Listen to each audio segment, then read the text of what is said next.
Detroit Lions on the road at the New York Football Jets. The Jets are 1.5 to 2 point home favorites over the Lions. 44.5 is your total. And people are going to be looking and saying, what are you talking about? How in the world are the Lions dogs in a game in which they come off after beating the Vikings the way that they did? Guys, it is a completely different scenario. They are moving outdoors. Not only moving outdoors, they're moving outdoors into bitter cold conditions yet again. This is another one of those games which we know at the very least is going to have really, really, really cold conditions. We've talked about Jared Goff outdoors before. We've talked about, listen, this team from an offensive standpoint is like just perfectly built for a dome. Take advantage of all of that speed, take advantage of all the play calling and things like that. So we do have that. Mike White is going to go for the New York Jets, at least as long as he can. We know this is a rib injury. We know it's a pain tolerance type of thing. Apparently it'll be the whole stuff we saw from Romo in the past with the flak jacket and the whatever and all. And that's kind of how this is going to go for him. So long as he doesn't take a massive shot, he should be okay. Zach Wilson has been back reinstated as the number 2 quarterback for the Jets. And the reason I bring this up, Steven, is because it's very hard for me to back the Jets knowing that if we do sustain some sort of injury to Mike White in the course of this game, it's going to go back to Zach Wilson. 420 yards of offense a game under White compared to 287 yards of offense per game under Wilson. There's a little bit of pause for me as well that Quinnen Williams is questionable in this game. By far their best defensive player, one of the best defensive players in football. So for me, it's just going to be a wait and see on this thing. Maybe something close to game time gets in the account, but I don't think I'm going to be pulling the trigger before then. What say you? Cannot wait for this game. This is like loser leaves town game in the Wild West, right? Because whoever loses this game is in all likelihood going to have a massive uphill climb to make the playoffs. And with Seattle losing on Thursday, Detroit is looking pretty solid here to have a chance down the stretch with a really easy schedule if they can win this game. If they win, they're going to be guaranteed to be a half game out of the playoffs because Washington and the Giants are playing each other. So massive week here.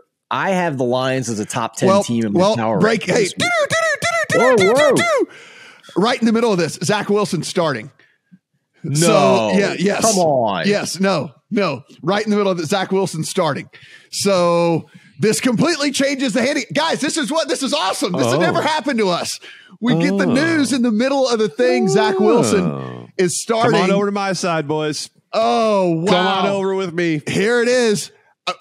I got to bet the Lions right now, I'm right? pissed. I was going to tease the Lions to 8, and now I can't. I got to bet the Lions right now before this thing gets out of hand. I got to do this live on air. I'm seeing this flip from Jets -1, -1.5, -2, and now I'm seeing Lions -1 at one book. Yeah. The others have been slow to move. They probably just moved it off the board. So we have a favorite flip at this point. Okay. I took the Lions. I took the Lions at 1. So, oh my God, there we go. Can you get him in for me too, please? Hold on. Adam has a little face being made over there, which means he must have already had the Lions in the account and now has the much better of it. Is that what this is about? Oh, me? Yeah. I see the face. I see the face that you're making over there. You're not smug at all. Me, who's had Detroit pick since last Sunday night.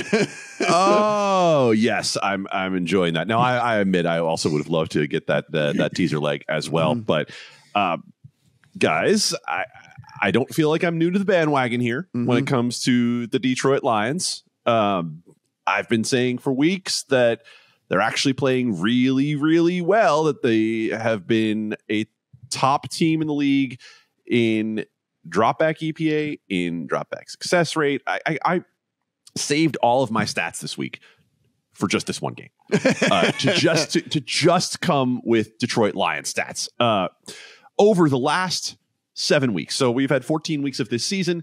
Last 7 weeks, filter out garbage time. No snaps with win percentage above 90% or below 10%. The Detroit Lions are second in all of football in dropback success rate, higher than the Kansas City Chiefs. I understand they have played some of these games indoors. I understand that Jared Goff has a track record of not being the quarterback that we expect him to be right when we start to expect him to be the quarterback we expect him to be. But I'm going to point you actually to the other side of the ball here. The Detroit Lions defense has actually been reasonably good under the same circumstances. Over that same time period, week 7 to week 14, garbage time filtered out. They're 16th in the league in EPA per play allowed. And that's actually fine when you have the offense that they have. They're finally healthy. And that's what I've been saying for weeks. They're finally healthy. And not only are they healthy to the point that they were in week 1, they're healthier than that when Jameson Williams is out there catching a 41-yard touchdown like he was before. So Amon-Ra St. Brown has become a top 10 receiver in the NFL. Then you add in Williams. DJ Chark's out here catching passes for them.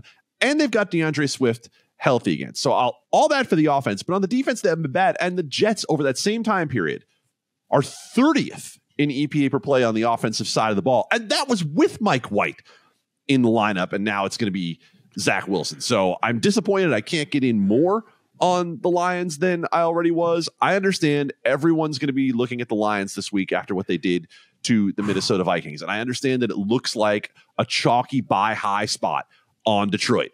But that being said, because I've been in on Detroit for a few weeks now, I am not feeling like I am the last guy on the bandwagon. And obviously, I've got a piece of Detroit against Zach Wilson.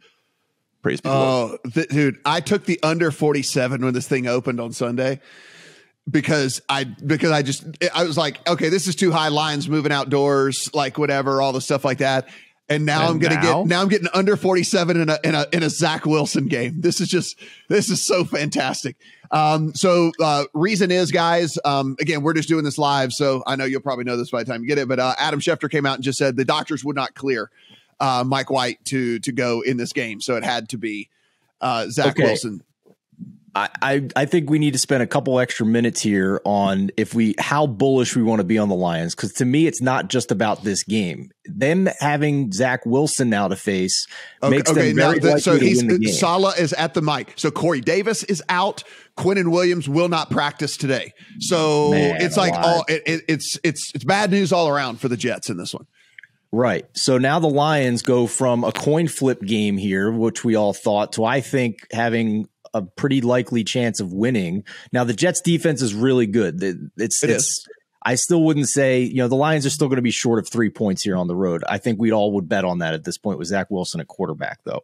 But if the Lions win this game, their schedule is cake the rest of the way. And there's nothing stopping them with everything Adam just said about them being so good on offense and improved on defense. There's nothing stopping them from winning out and getting into the playoffs. So how bullish do we want to be here? Because they are still plus 275 to make the playoffs. They are 50-1 if you want to go so bold as to do NFC futures, because if they are the 7 seed, they would play Minnesota in the first round, who they just wrecked. And then they would get to face the Eagles in the game after that, where they'd probably be a touchdown underdog. So my question to each of you is, how bullish do we want to be in some of these markets here with the Lions? Well, nearly 3-1 for them to make the playoffs is at least interesting now that, Adam, if you thought they were going to win the game anyway, and now it has moved easily in your favor towards them winning this game, nearly 3-1 to make the playoffs is at least intriguing. Well, think about what is in front of them, right? Mm-hmm. Taylor Heineke's in front of them. Daniel Jones is in front of them.